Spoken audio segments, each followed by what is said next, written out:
ਸਤਿ ਸ਼੍ਰੀ ਅਕਾਲ, ਸਵਾਗਤ ਹੈ ਤੁਹਾਡੇ ਸਾਰਿਆਂ ਦਾ ਅੱਜ ਦੀ ਇਸ ਖਾਸ ਪੇਸ਼ਕਸ਼ ਦੇ ਵਿੱਚ। ਟੋਰਾਂਟੋ ਤੋਂ ਮੈਂ ਹਾਂ ਜਸਲੀਨ ਕੌਰ। ਹਰ ਸਾਲ ਫੈਡਰਲ ਤੇ ਪ੍ਰੋਵਿੰਸ਼ੀਅਲ ਸਰਕਾਰਾਂ ਵੱਲੋਂ ਕੌਮੀ ਤੇ ਸੂਬਾਈ ਪੱਧਰ ਉੱਤੇ ਕਈ ਬਦਲਾਵ ਕੀਤੇ ਜਾਂਦੇ ਨੇ। ਸਾਲ 2023 ਦੇ ਵਿੱਚ ਵੀ ਨਵੇਂ ਬਦਲਾਅ ਐਲਾਨੇ ਗਏ ਹਨ, ਜਿਸ ਵਿੱਚ ਪੇਰੋਲ ਅਤੇ ਕਾਰਬਨ ਟੈਕਸ ਦੇ ਵਿੱਚ ਵਾਧਾ ਕੀਤਾ ਜਾ ਰਿਹਾ ਹੈ ਤੇ ਨਾਲ ਹੀ ਪਰਿਵਾਰਾਂ ਲਈ ਚਾਈਲਡ ਕੇਅਰ ਪੇਮੈਂਟਸ ਵੀ ਵਧਾਈਆਂ ਜਾ ਰਹੀਆਂ ਹਨ। ਇਸੇ ਤੇ ਆਧਾਰਿਤ ਰਹੇਗੀ ਸਾਡੀ ਅੱਜ ਦੀ ਇਹ ਖਾਸ ਪੇਸ਼ਕਸ਼। ਫੈਡਰਲ ਲਿਬਰਲ ਸਰਕਾਰ ਵੱਲੋਂ ਸਾਲ 2023 ਦੇ ਵਿੱਚ ਪੇਰੋਲ ਟੈਕਸਿਸ ਦੇ ਵਿੱਚ ਵਾਧਾ ਕੀਤਾ ਜਾ ਰਿਹਾ ਹੈ, ਜਿਸ ਦੇ ਚੱਲਦਿਆਂ ਕਰਮਚਾਰੀਆਂ ਨੂੰ ਜਨਵਰੀ ਤੋਂ $300 ਤੱਕ ਦੇ ਕਰੀਬ ਘੱਟ ਤਨਖਾਹ ਮਿਲ ਸਕਦੀ ਹੈ। ਪੇਸ਼ ਹੈ ਇੱਕ ਖਾਸ ਰਿਪੋਰਟ। ਫੈਡਰਲ ਸਰਕਾਰ ਵੱਲੋਂ ਸਾਲ 2023 ਵਿੱਚ ਪੇਰੋਲ ਟੈਕਸਿਸ ਦੇ ਵਿੱਚ ਵਾਧਾ ਕੀਤਾ ਜਾ ਰਿਹਾ ਹੈ, ਜਿਸ ਕਰਕੇ ਦੇਸ਼ ਭਰ ਦੇ ਕਰਮਚਾਰੀਆਂ ਨੂੰ ਲਗਭਗ $300 ਤੱਕ ਦਾ ਨੁਕਸਾਨ ਹੋ ਸਕਦਾ ਹੈ। Canadian federation of independent business ਵੱਲੋਂ ਹਾਲ ਹੀ ਦੇ ਵਿੱਚ ਜਾਰੀ ਕੀਤੇ ਗਏ ਪ੍ਰੈਸ ਰਿਲੀਜ਼ ਮੁਤਾਬਕ ਹਰ ਕੈਨੇਡੀਅਨ ਵਰਕਰ 1 ਜਨਵਰੀ ਤੋਂ ਆਪਣੀ ਆਮਦਨੀ ਦੇ ਲਗਭਗ $305 ਗੁਆ ਸਕਦਾ ਹੈ। ਜੇਕਰ ਉਹਨਾਂ ਦਾ ਰੁਜ਼ਗਾਰਦਾਤਾ ਇਸ ਸੰਬੰਧੀ ਕੋਈ ਕਦਮ ਨਹੀਂ ਚੁੱਕਦਾ ਤੇ ਇਸ ਵਿੱਚ ਫਰਕ ਨਹੀਂ ਬਣਾਉਂਦਾ। ਫੈਡਰੇਸ਼ਨ ਦਾ ਕਹਿਣਾ ਹੈ ਕਿ ਕੈਨੇਡੀਅਨ ਪੈਨਸ਼ਨ ਪਲਾਨ ਅਤੇ ਇੰਪਲੋਇਮੈਂਟ ਇੰਸ਼ੋਰੈਂਸ ਦੀਆਂ ਦਰਾਂ ਦੇ ਵਿੱਚ ਵਾਧੇ ਕਾਰਨ ਕਾਫੀ ਸਾਰੇ ਰੁਜ਼ਗਾਰਦਾਤਾ ਆਪਣੇ ਮੌਜੂਦਾ ਪੇਰੋਲ ਬਜਟ ਨੂੰ ਪੂਰਾ ਕਰਨ ਲਈ ਸੰਘਰਸ਼ ਕਰਨਗੇ। ਉਹਦੇ ਨਾਲ ਆਪਾਂ ਨੂੰ ਬਹੁਤ ਵੱਡਾ ਘਾਟਾ ਪੈ ਜਾਣਾ, ਕਿਉਂਕਿ ਬਾਈ ਇੱਥੇ ਬਹੁਤ ਜ਼ਿਆਦਾ ਮਹਿੰਗਾਈ ਹੋਈ ਪਈ ਹੈ। ਪਹਿਲਾਂ ਵਾਲੀ ਗੱਲਬਾਤ ਰਹੀ ਨਹੀਂ ਹੈਗੀ ਕਿ ਪਹਿਲਾਂ ਆਉਂਦੇ ਸੀਗੇ, ਬਹੁਤ ਸੋਹਣਾ ਤਰੀਕਾ ਚੱਲਦਾ ਸੀ ਪਹਿਲਾਂ, ਤੇ ਅੱਜ ਵਾਲੇ ਸਮੇਂ ਦੇ ਵਿੱਚ ਦੇਖ ਲਓ, ਆਪਾਂ ਜੇ ਕਿਤੇ ਬਾਹਰ ਚੱਲ ਜਾਈਏ ਤਾਂ ਸੋਚਣਾ ਪੈਂਦਾ 100 ਵਾਰੀ ਕਿ ਆਪਾਂ ਇਹ ਚੀਜ਼ ਲਈਏ ਕਿ ਨਾ ਲਈਏ। ਤੇ ਆਪਾਂ ਇਹ ਸੋਚ ਕੇ ਆਪਾਂ ਇੰਡੀਆ ਤਾਂ ਪੰਜਾਬ ਤੋਂ ਆਏ ਸੀਗੇ ਕਿ ਉੱਥੇ ਜਾ ਕੇ ਆਪਾਂ ਆਜ਼ਾਦੀ ਨਾਲ ਵਧੀਆ ਖੁੱਲ੍ਹ ਡੁੱਲ੍ਹ ਦੇ ਨਾਲ ਰਹਾਂਗੇ, ਪਰ ਉਹ ਗੱਲਾਂ ਕਿੱਥੇ ਹੁਣ ਇੱਥੇ ਬਾਈ, ਇੱਥੇ ਬਹੁਤ ਜ਼ਿਆਦਾ ਔਖਾ ਹੋਇਆ ਪਿਆ। ਥੋੜਾ ਜਿਹਾ ਸਰਕਾਰਾਂ ਨੂੰ ਗੌਰ ਦੇਣਾ ਚਾਹੀਦਾ। Government is not going to understand our problem in terms of increasing the EI and CPP, then who will going to take care of us? Because mortgage payment already going up and up and up. ਉਸ ਤੋਂ ਬਾਅਦ ਅਗਰ inflation ਦੀ ਗੱਲ ਕਰੀਏ, even core inflation ਦੇਖੀਏ, ਇੰਨੇ rate of interest ਵਧਣ ਤੋਂ ਬਾਅਦ ਵੀ ਕੋਰ ਇਨਫਲੇਸ਼ਨ ਅੱਜ ਦੀ ਰੇਟ 6.8 ਹੈਗਾ, 7.4, 7.2, 7.9, 8 ਇਸ ਤਰੀਕੇ ਨਾਲ ਰੇਟ ਥੱਲੇ ਜਾ ਰਹੇ ਨੇ। ਉਸ ਨੂੰ ਕੰਟਰੋਲ ਕਰਨ ਲਈ ਬੈਂਕ ਆਫ ਕੈਨੇਡਾ ਦੇ ਜਿਹੜੇ ਕਦਮ ਨੇ ਉਹ ਠੀਕ ਹੈ ਚੁੱਕੇ ਜਾ ਰਹੇ ਨੇ, ਪਰ ਅਗਰ ਗੌਰਮੈਂਟ ਵੀ ਆਪਣੀ ਜੇਬਾਂ ਭਰਨ ਲਈ ਜਿਸ ਤਰੀਕੇ ਨਾਲ ਅਨਆਰਗੇਨਾਈਜ਼ਡ ਵੇ ਨਾਲ ਜਿਹੜਾ ਇਹਨਾਂ ਨੇ ਮਨੀ ਡਿਸਟਰੀਬਿਊਟ ਕੀਤੀ, ਭਾਵੇਂ ਉਹ CERB ਇਹਨਾਂ ਦੇ ਫਾਰਮ 'ਤੇ ਕੀਤਾ ਜਾਂ ਲੋਕਡਾਊਨ ਜਿਹੜੇ ਬੈਨੀਫਿਟ ਦਿੱਤੇ, ਉਸ ਨੂੰ ਕਵਰ ਕਰਨ ਲਈ ਹੁਣ ਸਾਡੇ ਉੱਪਰ ਹੀ ਮਾਰ ਪਈ ਜਾ ਰਹੀ ਹੈ। ਕੁਐਸਚਨ ਇਹ ਉੱਠਦਾ ਹੈ ਕਿ ਚਲੋ ਅੱਜ ਇਨਫਲੇਸ਼ਨ ਦੀ ਸਿਚੁਏਸ਼ਨ ਹੈ, ਅਸੀਂ ਰਿਸੈਸ਼ਨ ਦੇ ਟਵਰ ਜਾ ਰਹੇ ਹਾਂ, ਠੀਕ ਹੈ, ਵਰਲਡ ਵਾਈਡ ਕੁਛ ਆ ਰਿਹਾ ਹੈ, ਪਰ ਕੁਐਸਚਨ ਇਹ ਖੜਾ ਹੁੰਦਾ ਉਸ ਤੋਂ ਬਾਅਦ ਕਿ ਅਗਰ ਸਿਚੁਏਸ਼ਨ ਜਦੋਂ ਸੁਧਰੇਗੀ, जो statistics देखिए उसके accordingly within 2 years we can target the inflation, because the target inflation rate is 1 to 3% and they always going for the midpoint like this 2%. Bank of Canada they always target 2% inflation, but ਇਹ ਕਿ ਜਦੋਂ achieve ਕਰਨਗੇ ਆਉਣ ਵਾਲੇ 2 ਸਾਲ ਤੋਂ ਬਾਅਦ 2024 maybe 2025, when they are going to achieve that target, will they decrease the CPP and EI? ਜਾਣਕਾਰੀ ਮੁਤਾਬਕ 1 ਜਨਵਰੀ ਤੋਂ ਕੈਨੇਡੀਅਨ ਪੈਨਸ਼ਨ ਪਲਾਨ ਪ੍ਰੀਮੀਅਮ ਦੇ ਵਿੱਚ 7.3% ਦਾ ਵਾਧਾ ਦੇਖਿਆ ਜਾ ਸਕਦਾ ਹੈ, ਜਿਸ ਦੇ ਚੱਲਦਿਆਂ ਇਹਨਾਂ ਕਰਮਚਾਰੀਆਂ ਤੇ ਕੰਪਨੀਆਂ ਨੂੰ $255 ਵੱਧ ਦਾ ਯੋਗਦਾਨ ਕਰਨਾ ਪਏਗਾ। ਰੋਜ਼ਗਾਰਦਾਤਾਵਾਂ ਲਈ ਇੰਪਲੋਇਮੈਂਟ ਇੰਸ਼ੋਰੈਂਸ ਪ੍ਰੀਮੀਅਮ ਪ੍ਰਤੀ ਕਰਮਚਾਰੀ 5.2% ਤੱਕ ਵੱਧ ਜਾਣਗੇ, ਜਿਸ ਕਾਰਨ ਪ੍ਰਤੀ ਕਰਮਚਾਰੀ $325 ਹੋਰ ਭਰਨੇ ਪੈਣਗੇ। ਟੈਕਸ ਐਡ ਕੀਤਾ ਗਿਆ, ਸਾਨੂੰ ਇਹ ਤਾਂ ਕੋਈ ਦਿੱਕਤ ਨਹੀਂ, ਪਰ ਅਸੀਂ ਇਹ ਵੀ ਚਾਹੁੰਦੇ ਵੀ ਇਨਫਲੇਸ਼ਨ ਦੇਖ ਕੇ ਸਾਡੀ ਜੇਬ ਵੱਲ ਵੀ ਕੁਝ ਬਚਣਾ ਚਾਹੀਦਾ, ਕਿਉਂਕਿ ਅਸੀਂ ਸਿਰਫ ਇਸ ਲਈ ਤਾਂ ਆਏ ਨਹੀਂਗੇ ਵੀ ਸਾਡਾ ਇੱਕ ਸਰਕਲ ਹੀ ਚੱਲੇ। ਅਸੀਂ ਇੱਕ ਵਧੀਆ ਜ਼ਿੰਦਗੀ ਮੰਗਦੇ ਹਾਂ, ਇੱਥੋਂ ਪੂਰਾ ਕੰਮ ਕਰਦੇ ਹਾਂਗੇ, ਨਾ ਟੈਕਸ ਕੋਈ ਚੋਰੀ ਨਾ ਕੁਛ ਹੋਰ, ਤਾਂ ਅਸੀਂ ਸਿਰਫ ਆਪਦੇ ਹੱਕ ਦੇ ਪੈਸੇ ਆਪਦੀ ਜੇਬ 'ਚ ਰੱਖਣ ਦੇ ਵੀ ਚਾਹਵਾਨ ਹਾਂ। We as Canadians need to understand that inflation was high starting 2020 or in the beginning of 2021. Now, right from 2021, they said us it's transitory. They are lagging and delaying and differing in all the aspects of their managing the key monetary or the fiscal policy decisions for the Canadians. So I would say they are late, they are reactive, and because of which this inflation went up. Now because of inflation every other problem is coming, right? Now if we think who are the real beneficiaries, so the corporates are gaining, CEOs are gaining, the lobby which is around the big stores, they are gaining, and they literally got profits out of inflation. Now, because of inflation, and now they are not able to control, so it's coming on to the normal Canadians. And in this scenario where everyone is overstretched, everyone is over leveraged, I would say, right? They don't have extra money to pay this even $300, or even if you ask, they are not ready to pay extra $100. So maybe it's not because of Canadians, but it's because of the mismanagement of whether it is the politicians, Bank of Canada, or even the bureaucrats. Canadian federation of independent business ਦਾ ਕਹਿਣਾ ਹੈ ਕਿ ਇਹ ਵਾਅਦਾ ਉਸ ਸਮੇਂ ਕੀਤਾ ਜਾ ਰਿਹਾ ਹੈ ਜਦੋਂ ਕੈਨੇਡਾ ਦੇ ਲੋਕਾਂ ਨੂੰ ਪੈਸੇ ਦੀ ਸਖਤ ਜ਼ਰੂਰਤ ਹੈ। ਅਧਿਕਾਰੀਆਂ ਦਾ ਕਹਿਣਾ ਹੈ ਕਿ ਭਾਵੇਂ $300 ਬਹੁਤ ਜ਼ਿਆਦਾ ਨਹੀਂ ਲੱਗ ਰਹੇ, ਪਰ ਇਸ ਨਾਲ ਇੱਕ ਪਰਿਵਾਰ ਦੀ ਮਹੀਨੇ ਦੀ ਗਰੋਸਰੀ ਜਾਂ ਫਿਰ ਆਵਾਜਾਈ ਦਾ ਖਰਚਾ ਤੇ ਸਹੂਲਤਾਂ ਦੇ ਬਿੱਲ ਦਾ ਭੁਗਤਾਨ ਹੋ ਸਕਦਾ ਹੈ। ਫੈਡਰੇਸ਼ਨ ਵੱਲੋਂ ਫੈਡਰਲ ਸਰਕਾਰ ਨੂੰ ਅਪੀਲ ਕੀਤੀ ਗਈ ਹੈ ਕਿ ਬਾਕੀ ਦੇ ਸੂਬਿਆਂ ਦੇ ਨਾਲ ਗੱਲਬਾਤ ਕਰਕੇ ਪੇਰੋਲ ਟੈਕਸ ਦੇ ਵਾਅਦੇ ਉੱਤੇ ਰੋਕ ਲਗਾਈ ਜਾਵੇ ਤਾਂ ਜੋ ਲੋਕਾਂ ਨੂੰ ਇਸ ਮੁਸ਼ਕਿਲ ਦੀ ਘੜੀ ਵਿੱਚ ਥੋੜੀ ਬਹੁਤ ਰਾਹਤ ਦਿੱਤੀ ਜਾ ਸਕੇ। ਜ਼ਿਕਰਯੋਗ ਹੈ ਕਿ ਆંકੜਿਆਂ ਅਨੁਸਾਰ 52% ਤੋਂ ਵੱਧ ਛੋਟੇ ਕਾਰੋਬਾਰ ਹਲੇ ਆਪਣੇ ਆਮ ਬਜਟ ਉੱਤੇ ਵਾਪਸ ਨਹੀਂ ਆਏ ਹਨ ਅਤੇ 58% ਕਾਰੋਬਾਰ ਅਜਿਹੇ ਵੀ ਹਨ ਜੋ ਹਲੇ ਤੱਕ ਮਹਾਮਾਰੀ ਦੇ ਦੌਰਾਨ ਲਿੱਤੇ ਕਰਜ਼ੇ ਦੇ ਵਿੱਚ ਡੁੱਬੇ ਹੋਏ ਹਨ। ਫੈਡਰਲ ਸਰਕਾਰ ਵੱਲੋਂ ਸਾਲ 2023 ਤੋਂ ਨਿਊਫਾਊਂਡਲੈਂਡ ਐਂਡ ਲੈਬਰਾਡੋਰ, ਨੋਵਾ ਸਕੋਸ਼ੀਆ ਤੇ ਪ੍ਰਿੰਸ ਐਡਵਰਡ ਆਇਲੈਂਡ ਸੂਬਿਆਂ ਦੇ ਉੱਤੇ ਫੈਡਰਲ ਕਾਰਬਨ ਫਿਊਲ ਚਾਰजेस ਲਗਾਏ ਜਾ ਰਹੇ ਹਨ, ਜਿਸ ਕਰਕੇ ਇਹਨਾਂ ਸੂਬਿਆਂ ਦੇ ਵਿੱਚ ਰਹਿ ਰਹੇ ਲੋਕਾਂ ਨੂੰ 1 ਅਪ੍ਰੈਲ ਤੋਂ ਗੈਸ ਦੀਆਂ ਵੱਧ ਕੀਮਤਾਂ ਦਾ ਸਾਹਮਣਾ ਕਰਨਾ ਪੈ ਸਕਦਾ ਹੈ। ਫੈਡਰਲ ਸਰਕਾਰ ਵੱਲੋਂ ਸਾਲ 2023 ਤੋਂ 3 ਨਵੇਂ ਐਟਲਾਂਟਿਕ ਸੂਬਿਆਂ ਉੱਤੇ ਫੈਡਰਲ ਕਾਰਬਨ ਫਿਊਲ ਚਾਰਜ ਲਗਾਇਆ ਜਾਏਗਾ। ਇਹਨਾਂ 3 ਸੂਬਿਆਂ ਦੇ ਵਿੱਚ ਨਿਊਫਾਊਂਡਲੈਂਡ ਐਂਡ ਲੈਬਰਾਡੋਰ, ਨੋਵਾ ਸਕੋਸ਼ੀਆ ਅਤੇ ਪ੍ਰਿੰਸ ਐਡਵਰਡ ਆਇਲੈਂਡ ਸ਼ਾਮਿਲ ਹਨ। ਇਹ ਫੈਸਲਾ ਉਦੋਂ ਲਿਆ ਗਿਆ ਜਦ ਇਹ ਤਿੰਨੋਂ ਸੂਬੇ ਆਟਵਾ ਦੇ ਲੇਟੈਸਟ ਕਲਾਈਮੇਟ ਬੈਂਚਮਾਰਕ ਨੂੰ ਪੂਰਾ ਕਰਨ ਵਾਲੇ ਉਪਭੋਗਤਾ ਕਾਰਬਨ ਲੈਵੀਜ਼ ਨੂੰ ਅੱਗੇ ਵਧਾਉਣ ਦੇ ਵਿੱਚ ਅਸਫਲ ਰਹੇ। ਇਸ ਕਾਰਨ ਹੁਣ ਇਹਨਾਂ ਸੂਬਿਆਂ ਦੇ ਲੋਕਾਂ ਨੂੰ 1 ਅਪ੍ਰੈਲ ਤੋਂ ਗੈਸ ਦੀਆਂ ਕੀਮਤਾਂ ਵਿੱਚ ਵਾਧਾ ਦੇਖਣ ਨੂੰ ਮਿਲ ਸਕਦਾ ਹੈ ਤੇ ਜੁਲਾਈ ਦੇ ਮਹੀਨੇ ਵਿੱਚ ਇਹਨਾਂ ਸੂਬਿਆਂ ਦੇ ਲੋਕਾਂ ਨੂੰ ਕਲਾਈਮੇਟ ਐਕਸ਼ਨ ਇਨਸੈਂਟਿਵਸ ਦੀ ਪਹਿਲੀ ਪੇਮੈਂਟ ਦਿੱਤੀ ਜਾਏਗੀ।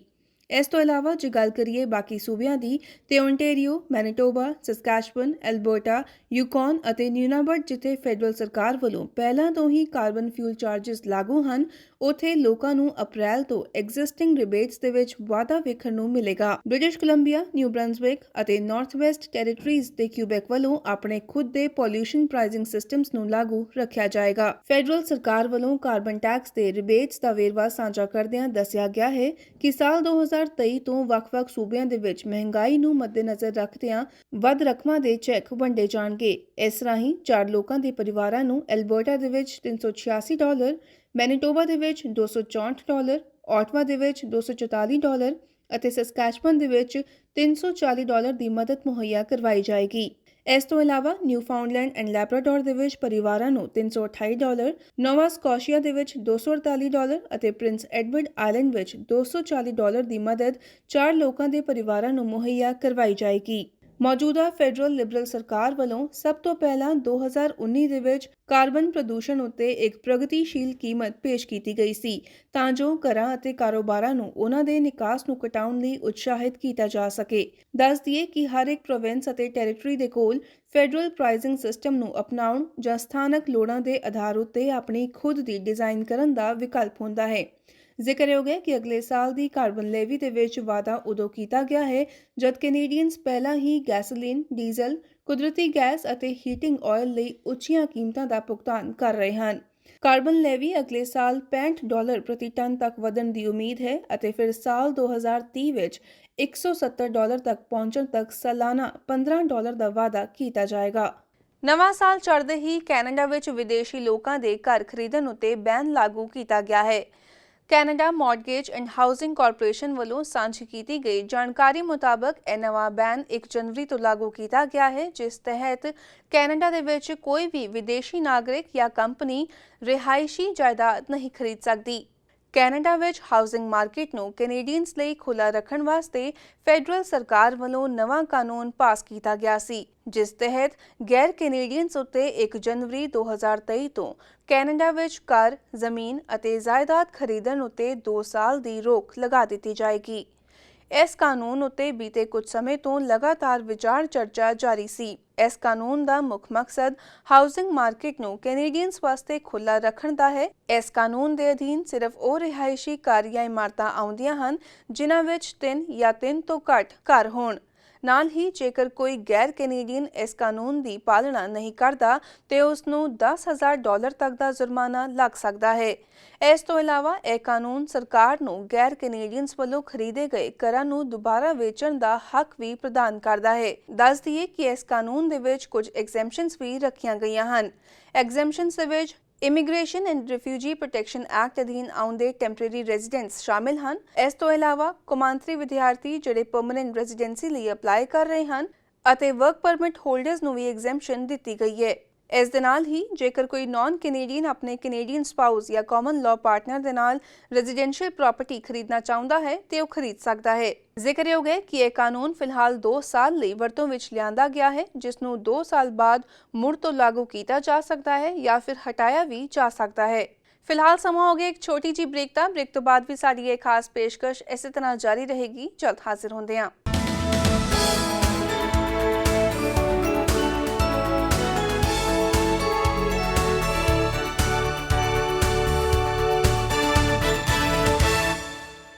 ਬ੍ਰੇਕ ਤੋਂ ਬਾਅਦ ਤੁਹਾਡੇ ਸਾਰਿਆਂ ਦਾ ਇੱਕ ਵਾਰੀ ਫਿਰ ਤੋਂ ਸਵਾਗਤ ਹੈ। ਓਨਟਾਰੀਓ ਭਰ ਦੇ ਵਿੱਚ 1 ਜਨਵਰੀ ਤੋਂ ਮਾਪੇ ਆਪਣੀ ਚਾਈਲਡ ਕੇਅਰ ਫੀਸ ਦੇ ਵਿੱਚ 50% ਕਟੌਤੀ ਵੇਖ ਸਕਦੇ ਹਨ। ਇਸ ਸੰਬੰਧੀ ਐਲਾਨ ਬੀਤੇ ਦਿਨੀ ਕੈਨੇਡਾ ਦੀ ਵਿੱਤ ਮੰਤਰੀ ਕ੍ਰਿਸਟੀਆ ਫਰੀਲੈਂਡ ਅਤੇ ਫੈਮਿਲੀਜ਼ ਮਿਨਿਸਟਰ ਕਰੀਨਾ ਗੋਲਡ ਵੱਲੋਂ ਕੀਤਾ ਗਿਆ ਸੀ। ਮਿਨਿਸਟਰ ਫਰੀਲੈਂਡ ਨੇ ਆਖਿਆ ਸੀ ਕਿ 1 ਜਨਵਰੀ ਤੋਂ ਓਨਟਾਰੀਓ ਦੇ ਵਿੱਚ ਮਾਪੇ ਆਪਣੀ ਚਾਈਲਡ ਕੇਅਰ ਫੀਸ ਦੇ ਵਿੱਚ 50% ਕਟੌਤੀ ਵੇਖਣਗੇ ਤੇ ਮਾਰਚ 2026 ਤੱਕ ਡੇ ਕੇਅਰ ਫੀਸ $10 ਪ੍ਰਤੀ ਦਿਨ ਕਰ ਦਿੱਤੀ ਜਾਏਗੀ। Parents in Ontario will see their child care fees reduced by 50% on average by the end of this year.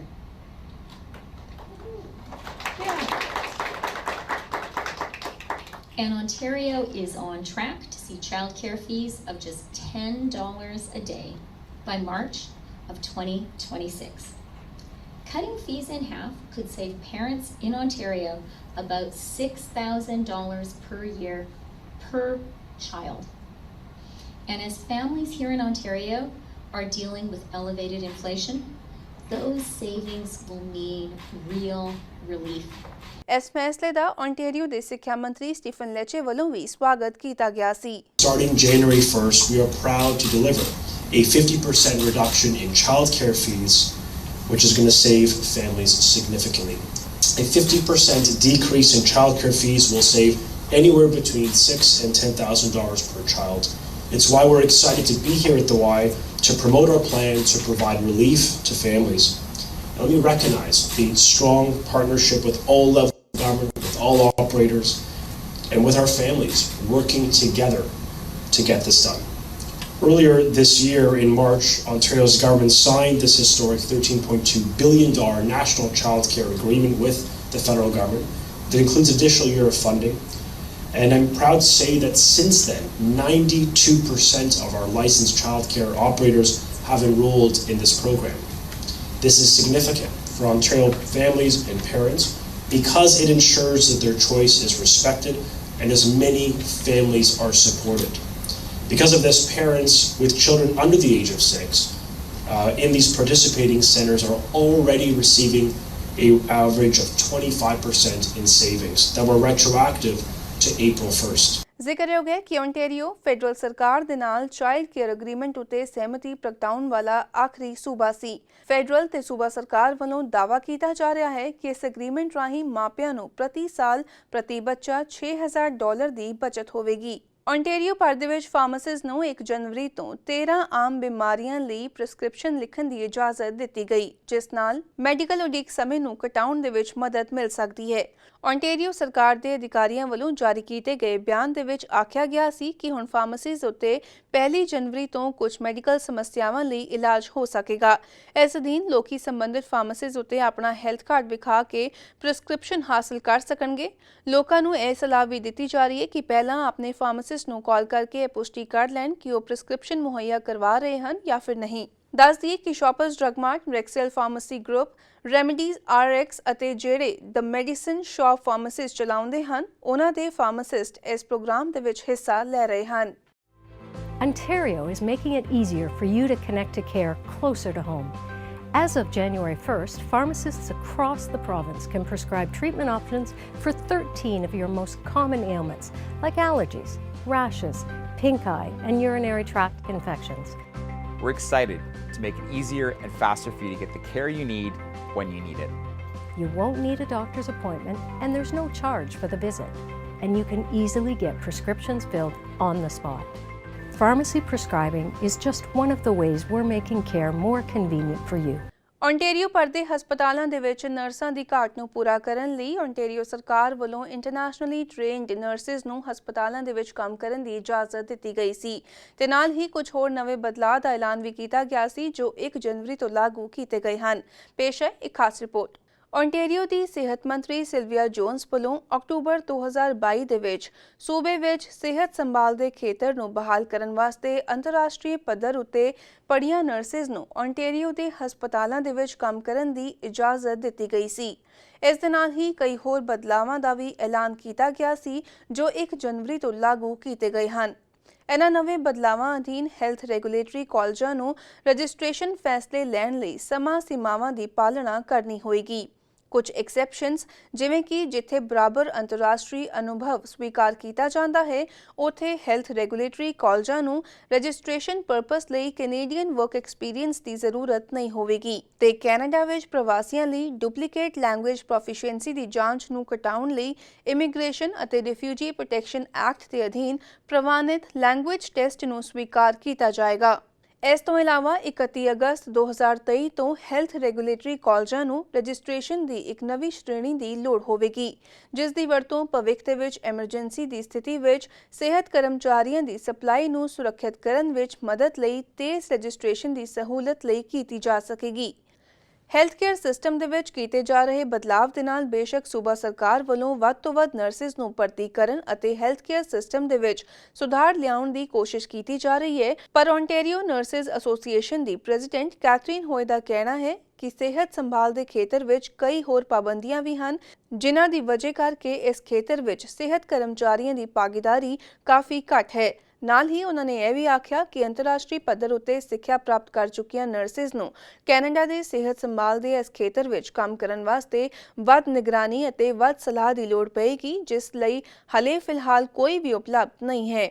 ਉਹਨਾਂ ਵੱਲੋਂ ਸਰਕਾਰ ਨੂੰ ਅਪੀਲ ਕੀਤੀ ਗਈ ਕਿ ਕਾਨੂੰਨੀ ਬਿੱਲ 124 ਨੂੰ ਰੱਦ ਕੀਤਾ ਜਾਵੇ ਜੋ ਕਿ ਸਿਹਤ ਸੰਭਾਲ ਦੇ ਖੇਤਰ ਦੇ ਕਰਮਚਾਰੀਆਂ ਦੀਆਂ ਤਨਖਾਹਾਂ ਦੇ ਵਿੱਚ ਵਾਧੇ ਨੂੰ ਰੋਕਦਾ ਹੈ। ਜ਼ਿਕਰਯੋਗ ਹੈ ਕਿ ਓਨਟੇਰੀਓ ਬੀਤੇ ਕਈ ਮਹੀਨਿਆਂ ਤੋਂ ਲੇਬਰ ਸ਼ਾਰਟੇਜਸ ਦੇ ਨਾਲ ਜੂਝ ਰਿਹਾ ਹੈ ਤੇ ਇਸ ਦੇ ਹੱਲ ਲਈ ਬੇਸ਼ੱਕ ਸਰਕਾਰ ਵੱਲੋਂ ਵੱਖ-ਵੱਖ ਯਤਨ ਕੀਤੇ ਜਾ ਰਹੇ ਹਨ ਪਰ ਮਾਹਿਰਾਂ ਦਾ ਕਹਿਣਾ ਹੈ ਕਿ ਇਹ ਫੈਸਲਾ ਇਸ ਮਸਲੇ ਦਾ ਤੁਰੰਤ ਹੱਲ ਨਹੀਂ ਹੈ ਤੇ ਇਹਨਾਂ ਸੇਵਾਵਾਂ ਨੂੰ ਵਾਪਸ ਆਮ ਪੱਧਰ ਉੱਤੇ ਲਿਆਉਣ ਵਾਸਤੇ ਕੁਝ ਸਮਾਂ ਹੋਰ ਲੱਗ ਸਕਦਾ ਹੈ। ਸੋ ਐਸੀ ਸਾਡੀ ਅੱਜ ਦੀ ਖਾਸ ਪੇਸ਼ਕਸ਼। ਜੇਕਰ ਤੁਹਾਡਾ ਕੋਈ ਸਵਾਲ ਹੈ ਜਾਂ ਫਿਰ ਆਪਣਾ ਕੋਈ ਵਿਚਾਰ ਤੁਸੀਂ ਸਾਡੇ ਨਾਲ ਜਾਂ ਸਾਡੇ ਦਰਸ਼ਕਾਂ ਦੇ ਨਾਲ ਸਾਂਝਾ ਕਰਨਾ ਚਾਹੁੰਦੇ ਹੋ ਤੇ ਸਾਨੂੰ ਜ਼ਰੂਰ ਲਿਖ ਕੇ ਭੇਜੋ feedback@pdcnetwork.com ਤੇ। ਮਿਲਾਂਗੇ ਅਗਲੇ ਹਫਤੇ, ਉਦੋਂ ਤੱਕ ਲਈ ਮੈਨੂੰ ਦਿਓ ਇਜਾਜ਼ਤ ਤੇ ਦੇਸ਼ ਦੁਨੀਆ ਦੀਆਂ ਖਬਰਾਂ ਲਈ ਤੁਸੀਂ ਬਣੇ ਰਹੋ PDC ਨਿਊਜ਼ ਦੇ ਨਾਲ।